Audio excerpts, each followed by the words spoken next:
Bonjour, chers frères et sœurs.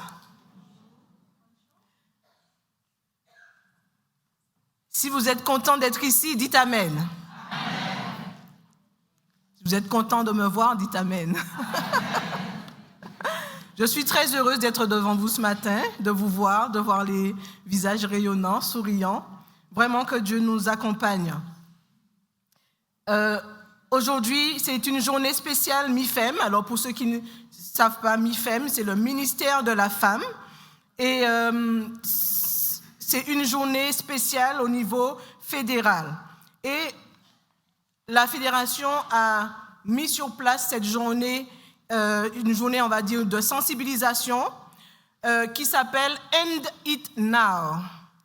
Alors, je ne sais pas si vous avez vu tout à l'heure sur la projection au moment des annonces. End It Now. Alors, je sais qu'il y a de ceux qui savent parler couramment anglais, de ceux qui ont une notion de l'anglais. Est-ce que vous pouvez me dire ce que ça veut dire? J'entends beaucoup de choses et rien en même temps. Alors, End It Now, dites-moi. Ouais? Non, vous ne savez pas? Comment? Ouais, exactement. End It Now. Alors, j'ai une toute petite notion d'anglais. Hein? Alors, quand on dit end, c'est la fin. It now. Donc, cessez cela maintenant. D'accord? On va dire cela quand on traduit mot à mot. End it now, ou ça suffit, cessez ça maintenant. Alors, de quoi parle-t-on? Il nous est parlé principalement, cette journée, de la violence. De la violence. Et justement, cet après-midi, je vous invite tous, autant que vous êtes, à venir de façon à ce que nous puissions approfondir ce thème de la violence. D'accord? Parce que, vous le savez, il existe plusieurs sortes de violences. Et nous allons voir un peu tout ça cet après-midi. Mais ce matin, donc cet après-midi, je reprends à 15h30. Mais ce matin, le thème particulier de ce message, des loups déguisés en brebis. Alors, je vous avoue que c'est un sujet, comme il a été dit déjà, assez sensible, assez délicat, des loups déguisés en brebis. Je vais vous présenter, parce que ce message ne vient pas de moi, mais de 3 sœurs dont je vais vous présenter. Alors, la première s'appelle Anne Hamel. Elle est psychologue au sein de l'équipe de soutien aux employés des services internationaux de la Conférence générale. Elle s'occupe à la fois de préparer les missionnaires au service missionnaire et de les soutenir lorsqu'ils sont confrontés à des défis, des difficultés ou des tragédies dans le cadre de leur service. Donc, le docteur Hamel est spécialisé dans la traumatologie et est experte certifiée en stress traumatique. Elle est titulaire d'un doctorat en psychologie et également est titulaire de certificats en santé mentale mondiale. Elle et son mari, Lorraine, vivent à Berrien Springs. Ils ont 7 enfants et 9 petits-enfants. La deuxième s'appelle Sherry Corder. Elle est impliquée dans le ministère des femmes depuis plus de 35 ans, dont 8 ans en tant que directrice pour la conférence de l'Oregon.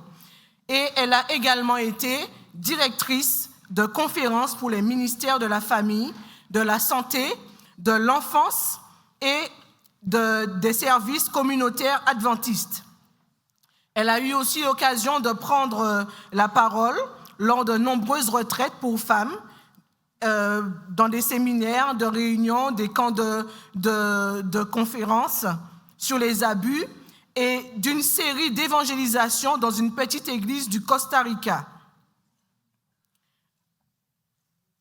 Donc, avant de prendre sa retraite, elle a aussi occupé le poste de coordinatrice des soins missionnaires pour la mission Frontières Adventiste. Et dans le cadre de ses fonctions, elle a participé à de nombreuses sessions de formation sur les abus et a été amenée à entendre les parcours douloureux d'un nombre incalculable d'hommes et de femmes. La troisième s'appelle Tanya Muganda, qui est née dans le Michigan, aux États-Unis, mais elle a vécu en Tanzanie, au Zimbabwe et au Kenya avant donc de s'installer dans le Maryland, aux États-Unis, où elle réside actuellement. Donc Tanya est assistante administrative au département du ministère de l'Enfance de la Conférence générale. Elle a obtenu une maîtrise en ministère de l'Enfance et de la Famille et elle souhaite mettre ses dons et sa formation au service des enfants de notre Église mondiale. Donc voilà, ce sont les auteurs de ce programme et de cette méditation qu'on aura ce matin.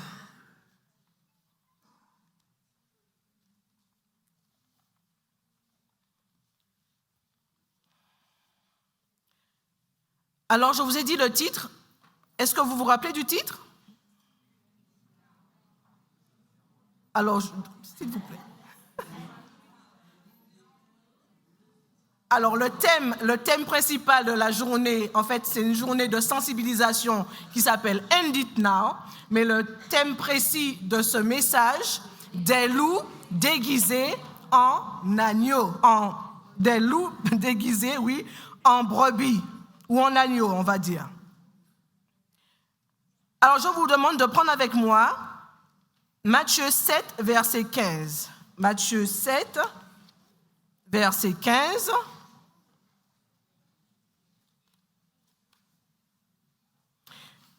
Il est dit, « Gardez-vous des faux prophètes. Ils viennent à vous en vêtements de brebis, mais au-dedans, ce sont des loups ravisseurs. »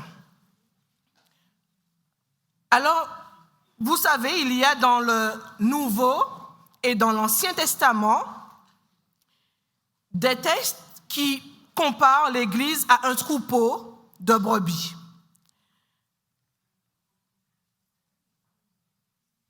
Donc, dans l'Ancien et le Nouveau Testament comparent tous deux le peuple de Dieu à des brebis, l'ensemble des croyants à un troupeau et notre Seigneur à un berger. Et l'un des chapitres les plus aimés de la Bible a été lu tout à l'heure, c'est le psaume 23, qui nous dit que l'Éternel est mon berger, je ne manquerai de rien. Le Seigneur s'appelle lui-même notre bon berger. Et donc, nous sommes les brebis de son pâturage. Mais nos dirigeants sont également comparés à des bergers. Et s'adressant aux pasteurs et aux anciens qui s'occupent du troupeau, l'apôtre Paul nous dit dans Actes 20, verset 28, « Faites donc bien attention à vous-même et à tout le troupeau dont le Saint-Esprit vous a confié la responsabilité. » Acte 20, verset 28. Alors, chers amis, nous voulons tous croire que nos églises sont des lieux sûrs où les bergers et les brebis vivent tous selon les normes de Dieu. Pardon.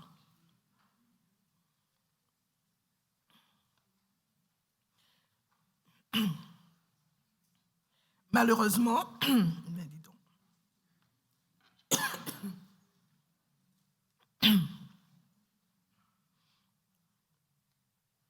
ça viendra. Alors je reprends. Nous voulons tous croire que nos églises sont des lieux sûrs, des lieux où les bergers et les brebis vivent tous selon les normes de Dieu.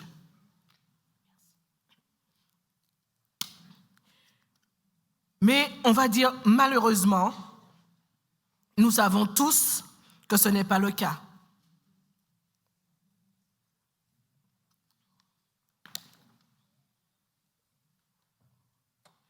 Ce n'est pas le cas, malheureusement. Nos églises sont remplies de personnes imparfaites et brisées, chers amis. En fait, nous rencontrons parfois un loup déguisé en brebis. Nous rencontrons parfois un loup déguisé en berger. Certains bergers ont, comme le déclare Jérémie 10, verset 21, certains bergers ont perdu la raison. Ils ne recherchent plus la sagesse du Seigneur. Et aujourd'hui, nous abordons donc ce sujet difficile des abus. En particulier, des abus sexuels parmi ceux qui professent être des disciples de Jésus. Malheureusement, des abus se produisent dans les églises et les communautés de toutes les confessions. Et l'impact des abus est toujours grave, mais il est multiplié lorsqu'ils sont perpétrés par l'une des brebis, c'est-à-dire par une personne,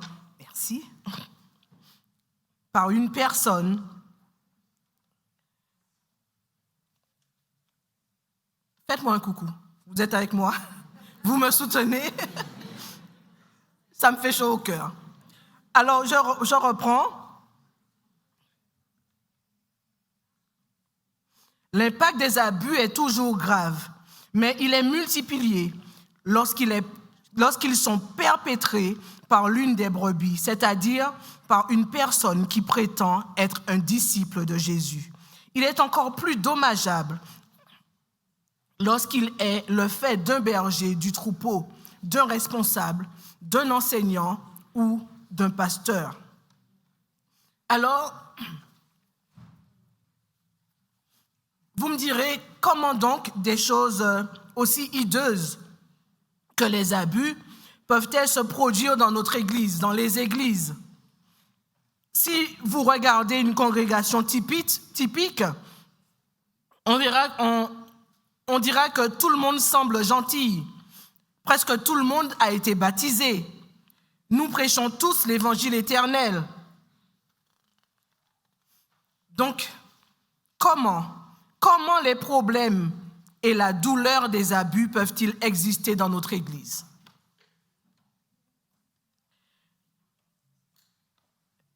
Nous aimerions, disent ces sœurs, avancer 2 raisons. La première, c'est que partout où l'humanité déchue est rassemblée, se trouvent des problèmes. Vous êtes d'accord avec moi? La deuxième, c'est que l'Église est l'endroit préféré du diable pour travailler. Vous êtes d'accord avec moi et également avec ses sœurs? Effectivement, le diable aime travailler dans les gouvernements, dans les organisations et les divertissements, certes. Mais n'en doutez pas, chers amis, il déploie les meilleurs efforts.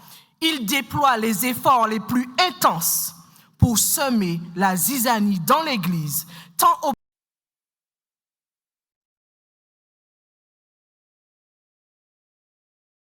l'Église adventiste du 7e jour a donc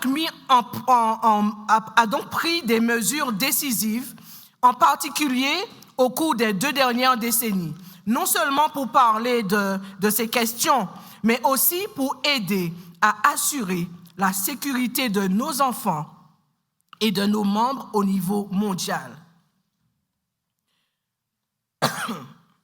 La journée de la prévention des abus a été ajoutée au calendrier mondial de l'Église en 2001.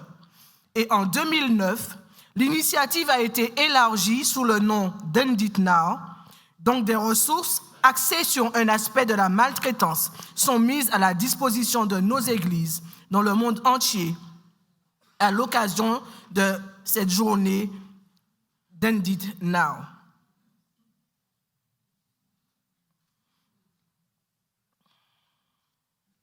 Donc, nous voyons qu'il y a des dirigeants au sein de nos églises mondiales, des dirigeants qui prêtent attention à ce genre de questions. Et aujourd'hui, dans le cadre de l'initiative d'End It Now, Nous allons donc en parler en gardant à l'esprit les objectifs suivants. Premièrement, reconnaître l'existence des abus. Deuxièmement, mieux les comprendre. Et troisièmement, apprendre à réagir plus efficacement.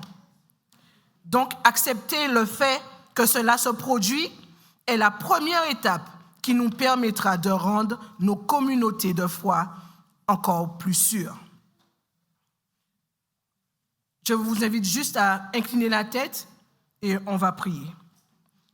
Notre Père, notre Dieu, nous te remercions pour notre famille mondiale de l'Église adventiste du 7e jour. Nous te remercions pour les dirigeants qui ont été perspicaces et qui ont mis au point des initiatives qui visent à résoudre des problèmes difficiles, des problèmes familiaux comme celui-ci. Donc je t'en prie, Seigneur, sois présent parmi nous aujourd'hui, en cet instant, d'une manière particulière. Et s'il y a des personnes pour qui ce sujet sera particulièrement difficile, je t'en prie d'être vraiment avec ces personnes. Ouvre nos cœurs et nos esprits à ce qui apportera la guérison à ceux qui souffrent.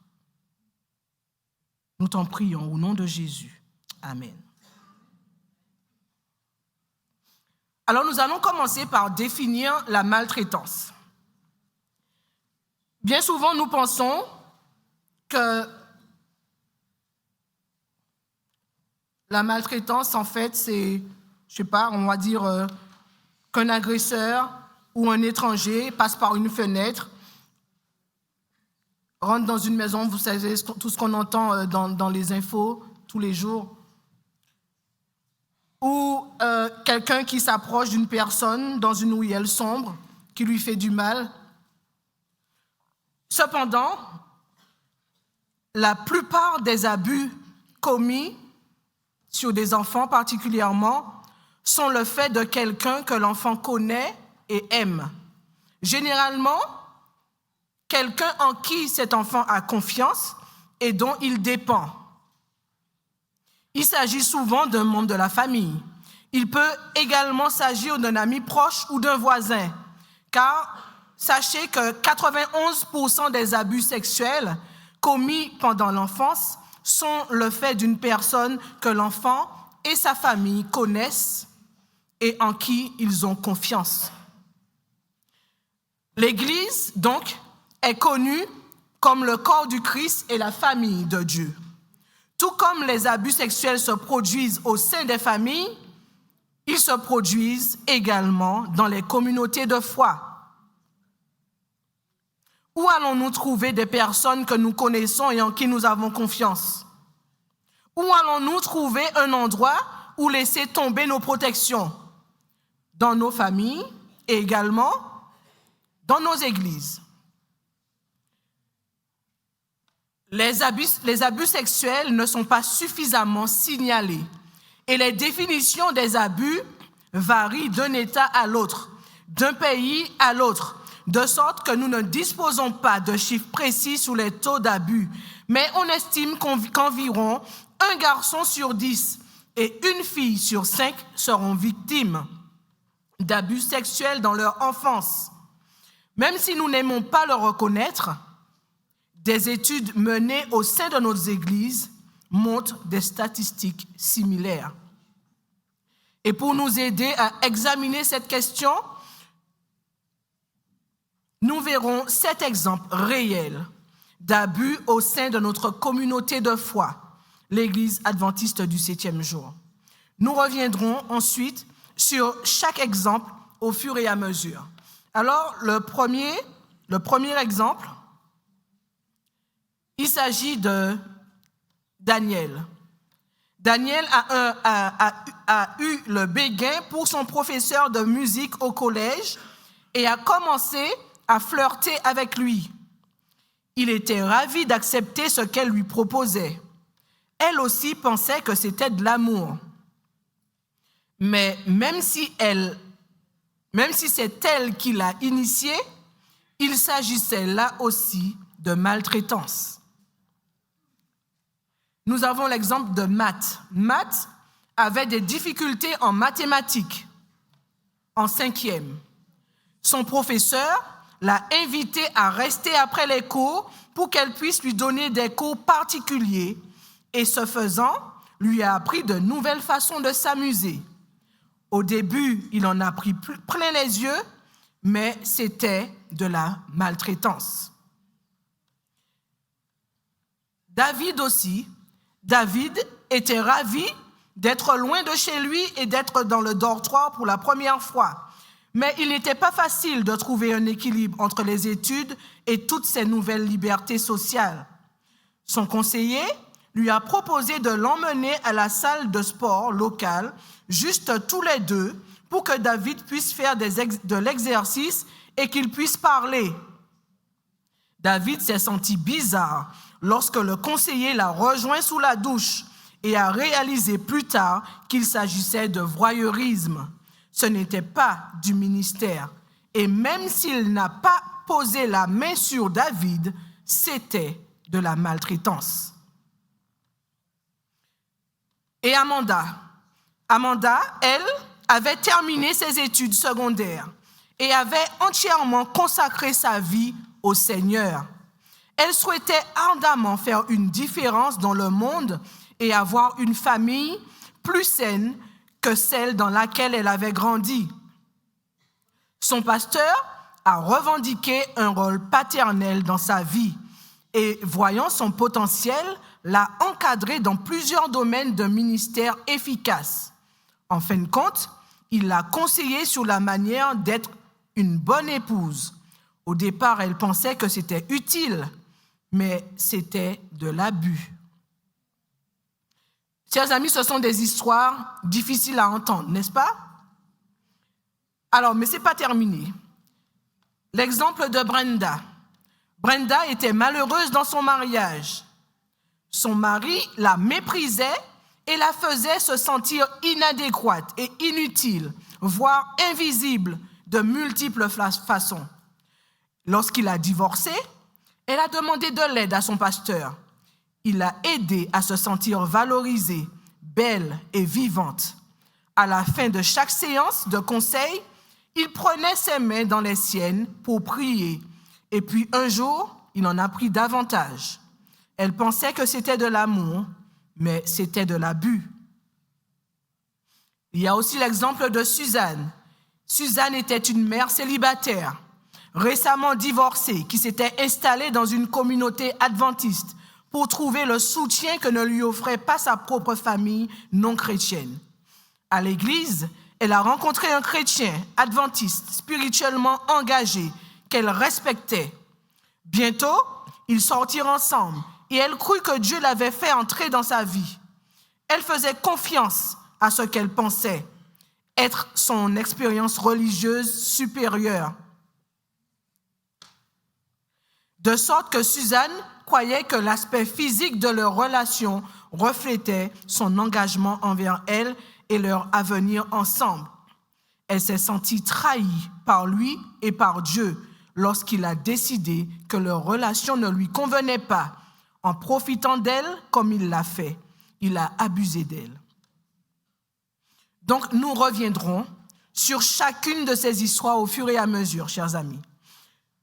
Souvent, nous pensons que l'abus implique la violence. Mais vous avez vu, aucun de ces cas ne comporte de la violence. Aucun d'entre eux n'indique que la victime a résisté à l'abus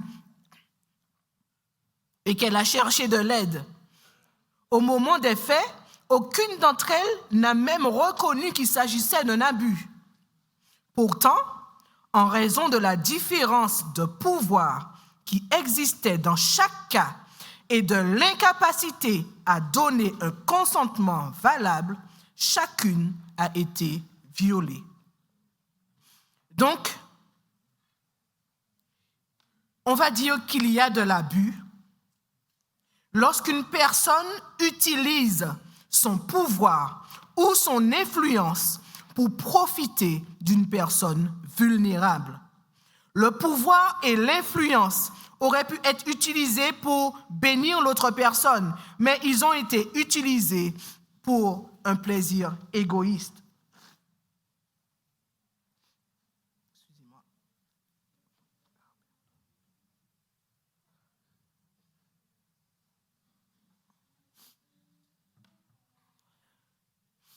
Certains bergers du troupeau du Seigneur sont comme des loups affamés. Ce sont des bergers qui ne savent rien comprendre. Tous suivent leur propre voie, nous dit Ésaïe 56, verset 11. Et Dieu les réprimande également. Il dit « Malheur aux pasteurs d'Israël qui se paissaient eux-mêmes. Les pasteurs ne devaient-ils pas paître le troupeau ?» Cet abus de pouvoir et d'influence est le point commun de toutes les histoires que nous venons d'entendre. Et dans la plupart des pays du monde, l'abus sexuel d'un enfant est considéré comme un crime. Bien qu'il soit courant d'avoir des définitions juridiques qui définissent ce type d'abus et rendent obligatoire la dénonciation, l'abus peut également se produire entre deux adultes si une personne profite de la vulnérabilité de l'autre.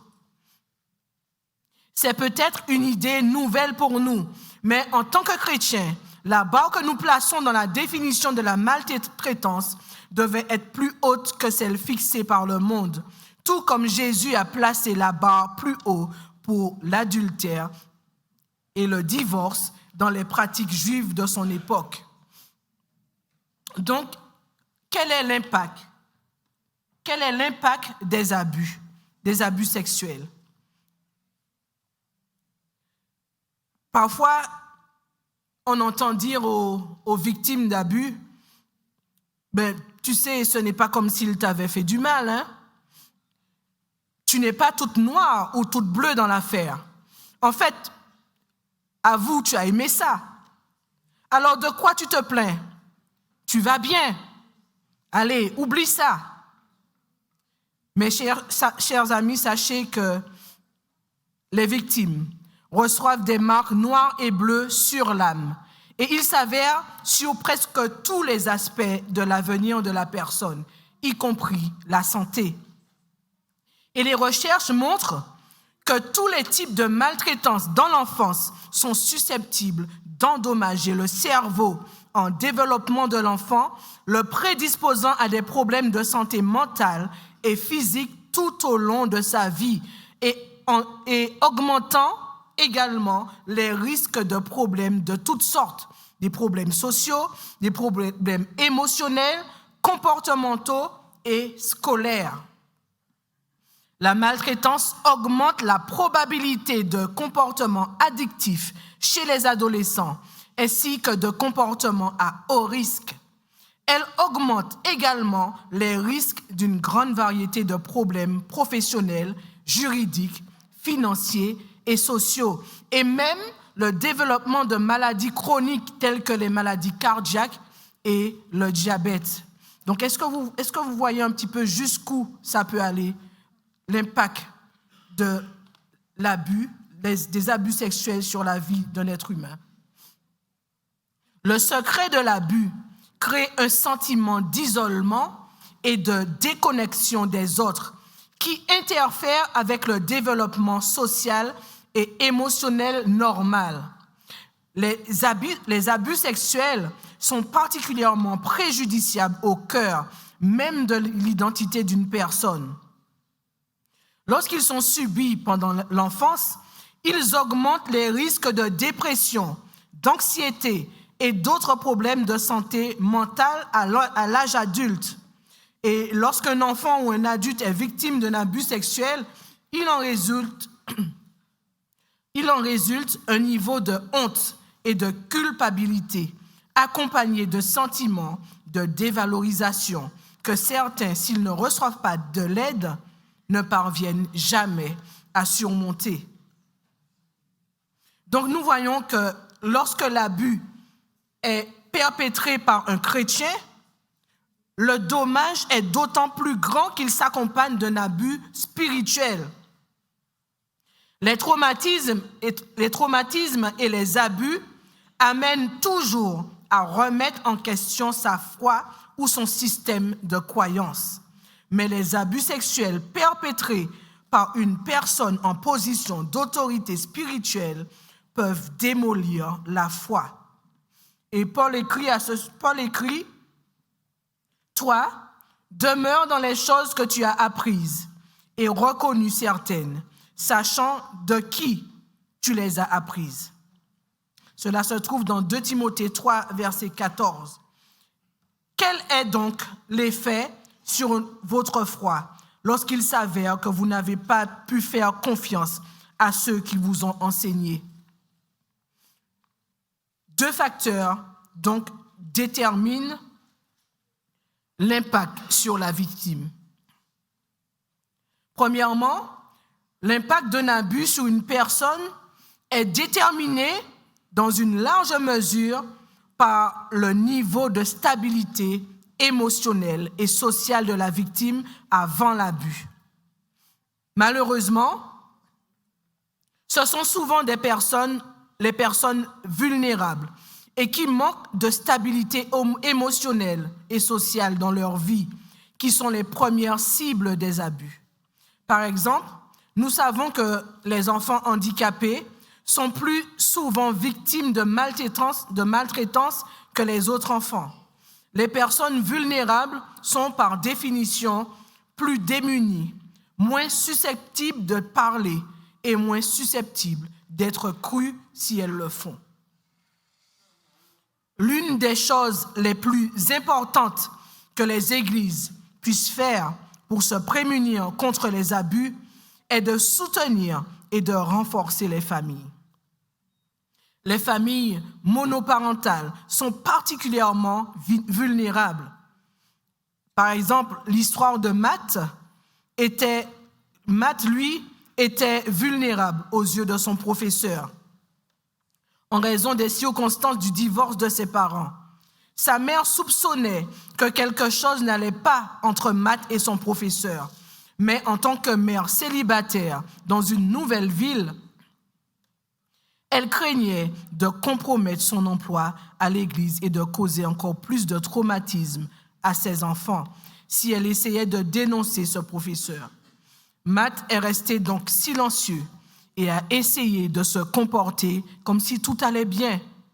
Il voulait l'aide et l'attention que lui apportait son professeur, mais il savait aussi que le fait de parler pourrait déstabiliser encore plus sa situation familiale. Sa mère a été encore plus intimidée à l'idée d'interpeller l'enseignant lorsque celui-ci a reçu le prix de l'enseignant de l'année. La situation de Matt n'est pas rare, chers amis.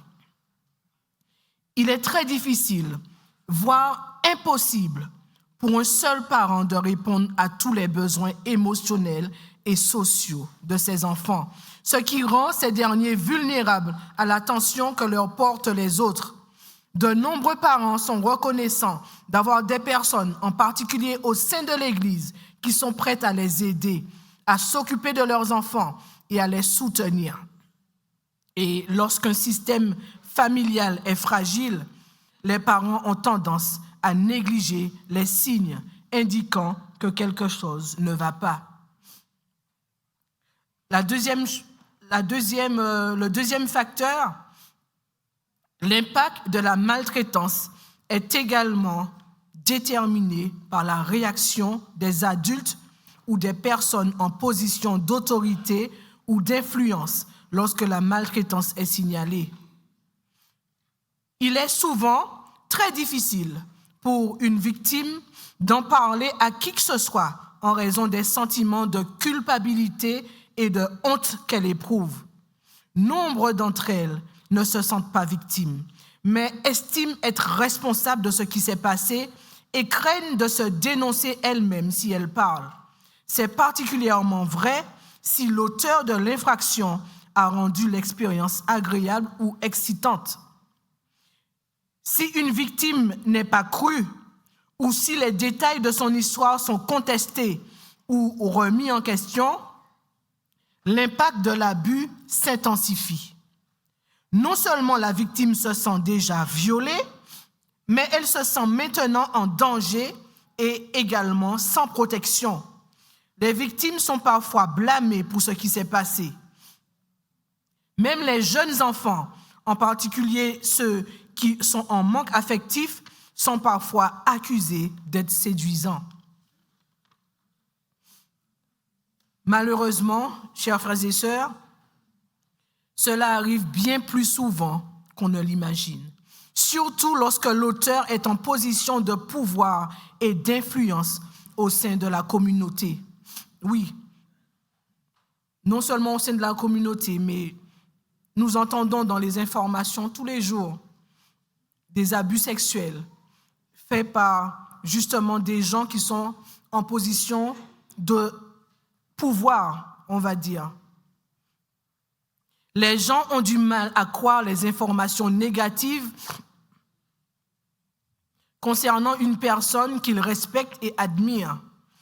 La dissonance cognitive qui en découle fait qu'il est plus facile de croire que l'histoire a été inventée ou, à tout le moins, exagérée.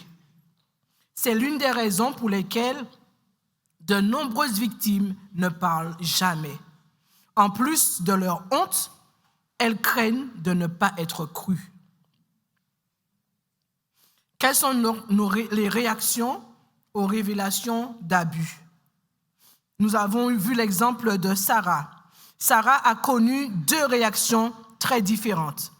Lorsqu'elle a fini par dénoncer le directeur qui avait abusé d'elle, les responsables de la conférence n'ont rien fait.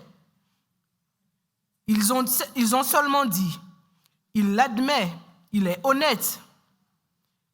Et c'était il y a si longtemps. Que voulez-vous donc que nous fassions? Sarah ne savait pas ce qu'il fallait faire.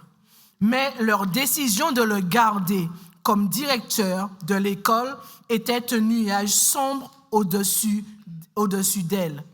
Ignorer les abus qu'elle avait subis pendant des années, ignorer l'impact qu'il avait eu sur sa vie, le considérer comme honnête à ce sujet car il a admis les faits, était une offense non seulement à Sarah, mais aussi à notre Seigneur qui a dit qu'il vaudrait mieux qu'une meule de moulet soit suspendue au cou de quelqu'un plutôt que cette personne égare un enfant. Cela se trouve dans Matthieu 18, verset 6. Quelques années plus tard, concernant l'histoire de Sarah, le directeur a déménagé dans une autre conférence où les responsables d'église comprenaient de mieux en mieux les abuseurs et le risque permanent qu'ils représentent pour les autres. Providentiellement, ils ont entendu parler de l'expérience de Sarah et avant qu'il ne prenne ses fonctions. Donc, ils ont contacté Sarah pour confirmer la rumeur. Alors, le directeur a été licencié et des limites appropriées ont été mises en place pour limiter sa capacité de leadership dans son église locale. Donc, nous voyons les 2 réactions par rapport à l'histoire de Sarah. La première réaction, ils ont déclaré, les responsables de la conférence ont déclaré que ça servait à rien, en fait, de dénoncer le directeur. Et pour la deuxième, on va dire, quand il a déménagé, les responsables de cette conférence par rapport à l'endroit où il a déménagé ont donc eu une réaction beaucoup plus convenable, on va dire.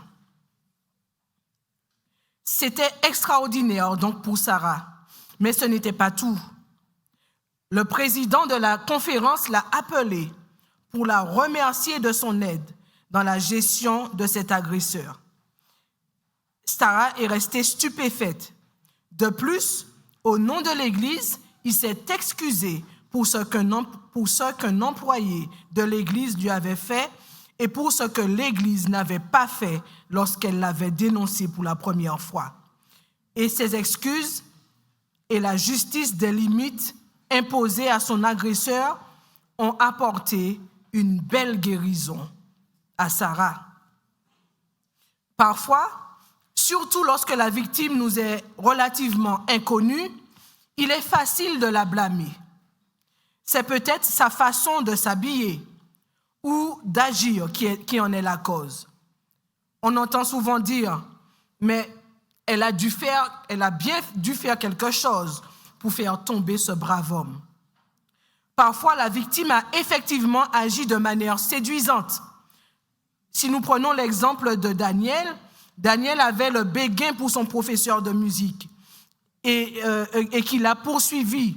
Lorsque leur relation a été découverte, Daniel a été envoyé dans un internat pour sauver le mariage et la carrière du professeur, qui s'est de toute façon terminée quelques années plus tard, la carrière du professeur. Daniel donc a ressenti de la culpabilité et de l'amertume pendant des années, jusqu'à ce qu'elle apprenne enfin que c'était l'adulte qui était responsable de la relation et non elle. Lorsque Daniel flirtait avec lui, il était de sa responsabilité de prendre ses distances, de veiller à ce qu'il ne soit jamais seul, de lui enseigner les relations appropriées, de travailler avec ses parents et de l'aider à suivre une thérapie. Ce n'est pas elle qui a brisé son mariage et ruiné sa carrière, c'est lui. Il avait abusé de son autorité et de son influence à des fins égoïstes. Il a abusé d'elle. Par exemple, lorsque Brenda a tenté de rencontrer le pasteur en tête-à-tête pour le confronter à son comportement, il l'a violée à nouveau, lui reprochant sa faiblesse, lui promettant de se suicider si elle le dénonçait, et lui expliquant même exactement comment il s'y prendrait. Lorsqu'elle a eu le courage de le dénoncer, il a tout nié.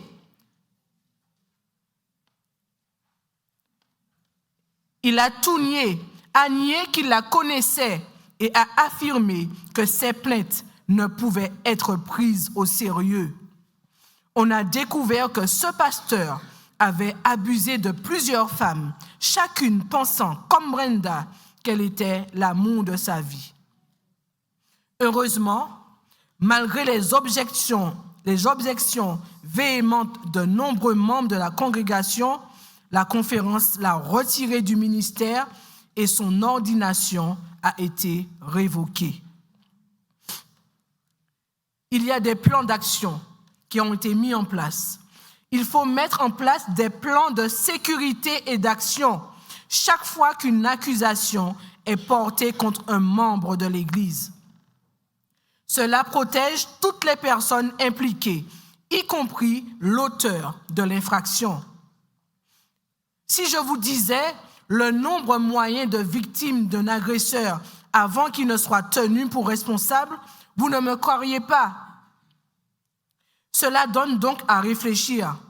C'est possible parce que souvent, dans un effort de grâce ou de présomption d'innocence, jusqu'à preuve du contraire, surtout si nous connaissons et aimons l'accusé, mais ne connaissons pas vraiment l'accusateur, nous nous trompons souvent en accordant à l'agresseur le bénéfice du doute. Malheureusement, lorsqu'on leur donne une deuxième ou une troisième chance, ils font souvent du tort à d'autres personnes.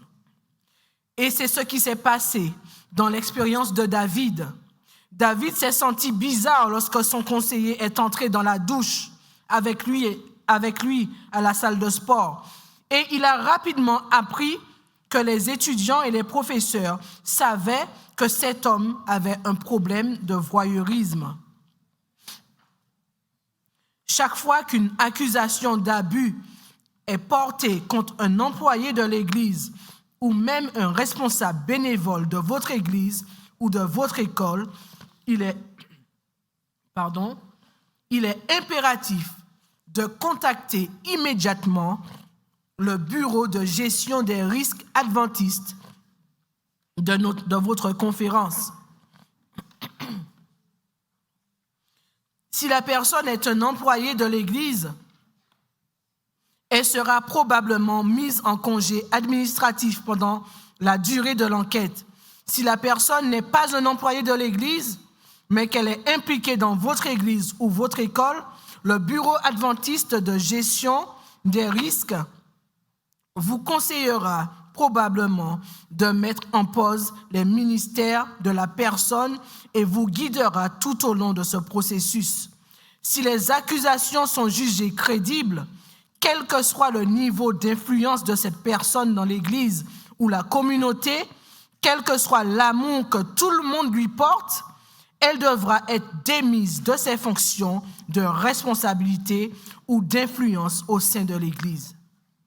Des mesures doivent également être prises immédiatement pour limiter son accès à la victime connue ainsi qu'à d'autres victimes potentielles. En fait, l'administration avait demandé à plusieurs reprises à cet homme de cesser d'emmener des élèves au gymnase et l'avait même mis par écrit, mais le comportement a été autorisé à se poursuivre. David, accompagné de quelques personnes de confiance, a rencontré le conseiller, puis a déposé une plainte officielle. Le conseiller a été licencié, mais s'il l'avait été plus tôt, David aurait été épargné d'une expérience qui l'a fait se sentir à la fois manipulé et humilié. Son expérience à l'école s'en est ressentie et il a fini par quitter l'école, une décision qui a eu de lourdes conséquences dans sa vie. Il nous a dit de prêter attention. Prêtez attention à ce qui se passe dans nos congrégations et dans nos écoles. Si quelque chose nous préoccupe, nous devons être prêts à faire ce qui pourrait être inconfortable pour tout le monde et examiner la question. Voici ce que dit Judith Herman, une psychiatre spécialisée dans les abus sexuels et le stress post-traumatique. Elle dit: il est très tentant de prendre le parti de l'agresseur. Tout ce qu'il demande, c'est que le spectateur ne fasse rien. Il fait appel au désir universel de ne pas voir, de ne pas entendre et dire le mal. La victime, au contraire, demande au spectateur de partager le fardeau de la douleur. La victime exige de l'action, de l'engagement et de la mémoire. Si vous pouvez soutenir une victime, faites-le. Les neuroscientifiques nous disent que, comme nous l'avons dit, la maltraitance est susceptible d'endommager le cerveau, en particulier le cerveau en développement d'un enfant. Bien que la maltraitance augmente les risques de développer de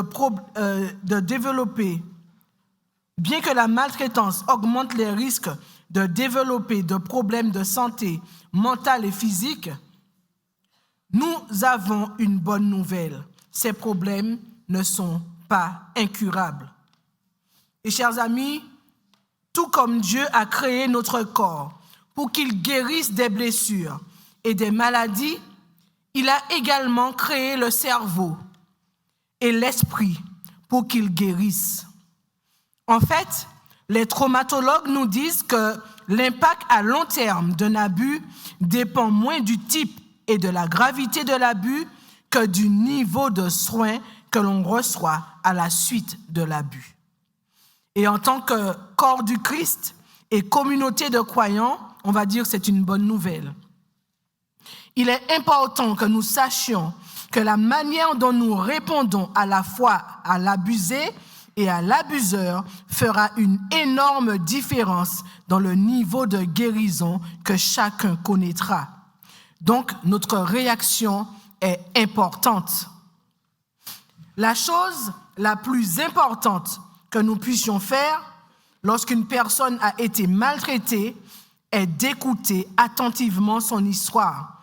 Écouter les émotions et les sentiments qu'elle exprime, ainsi que les détails et les faits de son histoire. La vulnérabilité n'est pas quelque chose que la plupart des gens peuvent exprimer rationnellement. Écoutez attentivement et sans porter de jugement. Écoutez avec votre cœur.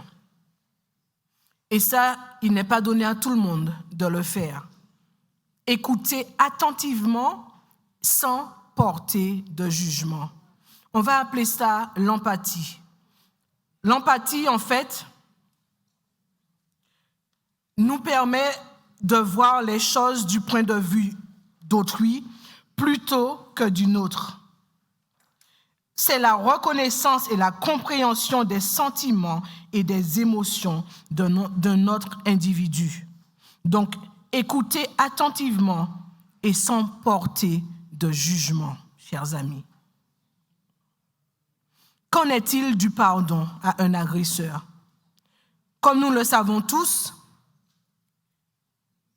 il peut être très difficile de pardonner à quelqu'un.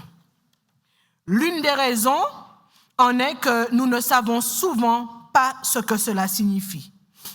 Pardonner à quelqu'un, signifie-t-il que ce qu'il a fait est acceptable? Que ce que j'ai vécu n'a pas d'importance? Est-ce que pardonner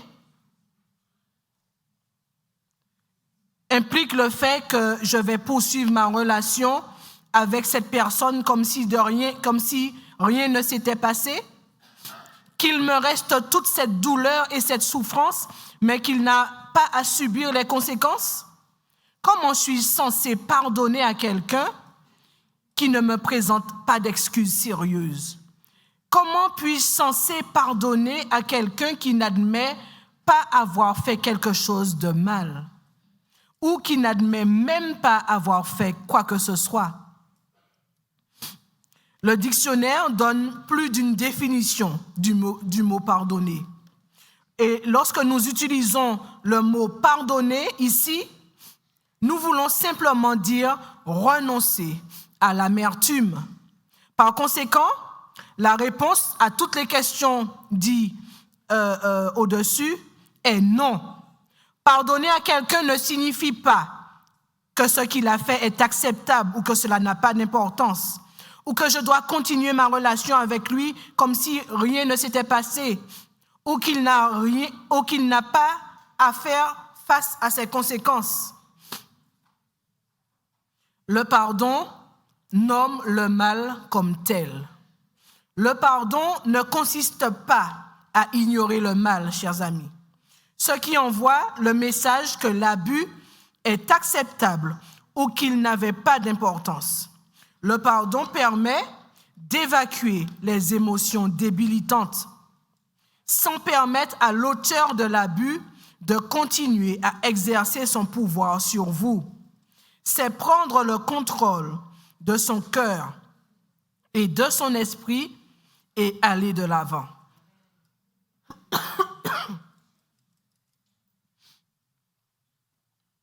En tant que chrétiens, chers amis, nous voulons que tout le monde s'aime et s'entende, n'est-ce pas? Nous voulons que les gens se réconcilient. Nous voulons que tout redevienne comme avant. Cependant, la réconciliation avec l'agresseur, même avec le pardon, n'est pas toujours possible, ni recommandée. Par exemple,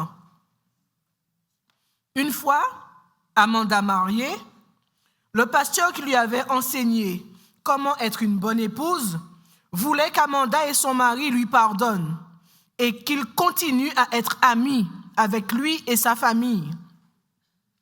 Il leur a dit que reprendre leur amitié est ce que le Seigneur désire, parce que cela démontre la puissance de la grâce de Dieu dans leur vie.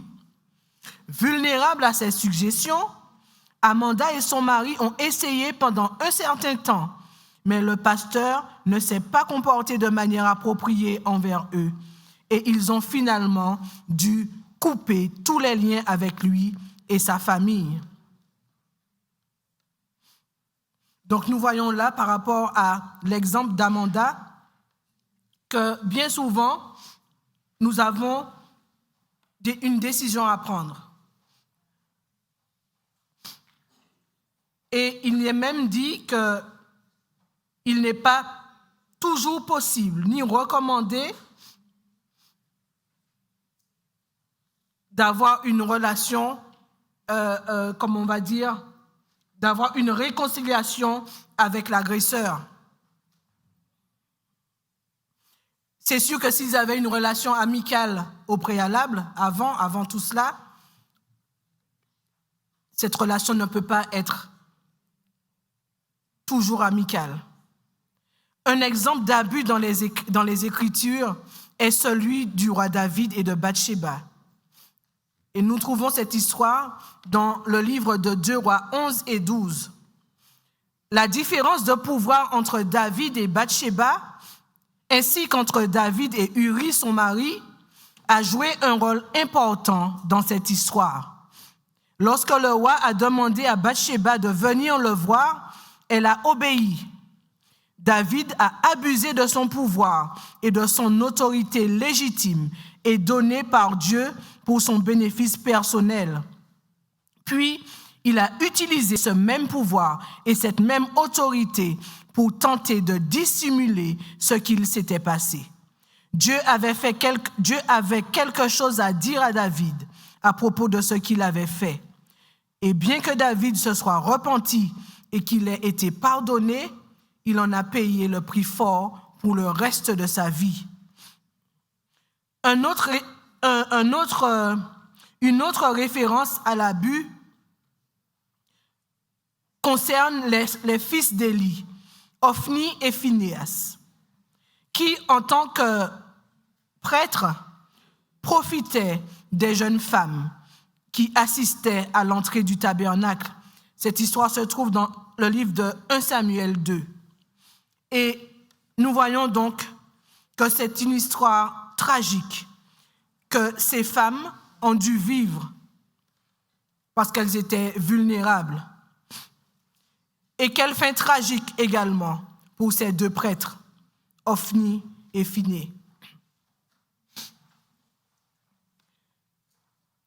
Un appel est donc fait aux victimes. Et maintenant, avant de conclure, si vous avez été exploité, si vous avez été abusé par quelqu'un qui prétendait être chrétien, et surtout si cette personne était un dirigeant chrétien, je veux m'adresser directement à vous.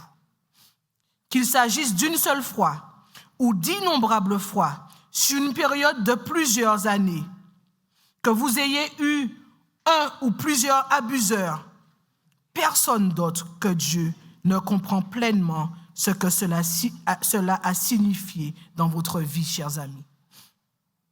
Vous êtes peut-être en résonance avec la question de Lamentation 2, verset 13, qui dit « Ta plaie est grande comme la mer, qui pourra te guérir ?» La réponse, chers amis, est que Dieu peut te guérir. Donc ne laisse pas ton agresseur te priver de ta foi. Ne laisse pas ton agresseur te priver de ta foi et de la foi que tu as en ton Dieu. Car c'est là que nous trouverons la guérison la plus vraie et la plus complète en Dieu, notre Créateur. Lorsque vous avez été lésé, il est utile pour votre guérison de recevoir des excuses. Cependant, il se peut que votre agresseur ne vous présente jamais d'excuses sérieuses et vous ne recevrez probablement jamais un appel d'un président de conférence vous présentant des excuses comme celle de Sarah. Puis-je m'adresser auprès de vous? Puis-je m'excuser auprès de vous? Et la sœur, elle dit, au nom du corps des croyants de l'Église mondiale, de mon Église, de notre Église, je m'excuse pour la douleur que vous a causée l'un de nos membres, voire l'un de nos dirigeants. Cela n'aurait jamais dû vous arriver. Votre agresseur a eu l'audace d'abuser de vous. Maintenant, je veux que vous ayez la ténacité de guérir. Votre agresseur a eu l'audace de prétendre que cela n'était pas arrivé ou que cela n'avait pas d'importance. Je veux que vous ayez la ténacité de dire que cela est arrivé et que cela a de l'importance. Votre agresseur a peut-être eu l'audace de se comporter comme une sorte de super chrétien. Je veux que vous ayez la ténacité de vous comporter comme un vrai chrétien, avec toute la dignité et la joie que cela implique. Mon ami, ne laisse pas cette expérience te définir ou déterminer le reste de ta vie. L'Église et le monde ont besoin de toi. Dieu a besoin de toi, cher ami. Il a besoin de ton énergie. Il a besoin de ton point de vue. Il a besoin des dons qu'il t'a offerts. Dieu a une place pour toi dans son royaume et une place ici sur terre où tu es le seul à pouvoir faire la différence. Alors, mon ami, cherche la guérison, cherche de l'aide et va de l'avant. Cherche de l'aide et va de l'avant. Un appel est aussi fait aux abuseurs. Et si vous êtes coupable d'abus, quelle sera votre réponse aujourd'hui? Vous pouvez aller à Dieu tel que vous êtes. Vous pouvez tout lui confesser, accepter son pardon et décider de le suivre. Recherchez et acceptez l'aide de Dieu et l'aide professionnelle. La force, la grâce et la paix de Dieu vous aideront à faire face aux conséquences. Donc, c'est maintenant qu'il faut agir. Un appel est aussi fait à tous. Vous n'avez peut-être jamais connu la maltraitance, mais vous en avez entendu parler aujourd'hui. Que ferez-vous de ce que vous avez entendu? Comment réagirez-vous face à une personne qui souffre de maltraitance? Comment réagirez-vous face à l'agresseur? Que vous soyez la victime, que vous soyez l'agresseur ou le spectateur, chers amis, sachez que Jésus, notre bon berger, peut guérir nos blessures. Jésus, notre bon berger, peut guérir nos blessures physiques et émotionnelles. Il peut nous nourrir spirituellement et nous donner la paix. Je n'ai pas entendu amen. Je reprends. Que vous soyez la victime, l'agresseur ou le spectateur, Jésus, notre bon berger, peut guérir nos blessures physiques, émotionnelles et nous nourrir spirituellement et nous donner la paix. Un berger prend soin de ses brebis en les guérissant, en les nourrissant et en les conduisant vers des eaux tranquilles. Dans Matthieu 9, verset 36, il nous est dit, voyant les foules, Jésus eut pitié d'elles, parce qu'elles étaient affligées et abattues, comme des brebis qui n'ont pas de berger. Jésus a réagi donc avec compassion. Je vous invite à regarder le bon berger et à réagir avec compassion, comme lui, il l'a fait. Il leur fournit tout ce dont ils ont besoin. Lorsque vous lui demandez de l'aide et la guérison, je vous invite à revendiquer ses promesses. Quand il nous dit « Il gardera son troupeau comme un berger, il rassemblera les agneaux dans son bras et les portera dans les plis de sa robe. » Oui, chers amis, Jésus nous gardera comme un berger. Il nous portera, comme il est dit, dans ses bras et nous portera dans les plis de sa robe. Je suis le bon berger et le bon berger donne sa vie pour ses brebis. Dans Apocalypse 7, verset 17, je termine avec juste ce verset, car l'agneau qui est assis sur le trône sera leur berger. Il les conduira à des sources d'eau vive et Dieu essuiera toutes larmes de leurs yeux. Chers amis, faisons confiance en notre Dieu. Peu importe les blessures que nous avons eues, fixons nos regards sur notre Dieu, notre bon berger. Remettons-lui toutes nos souffrances et prenons de lui cette paix profonde qu'il nous donne. Que Dieu vous bénisse.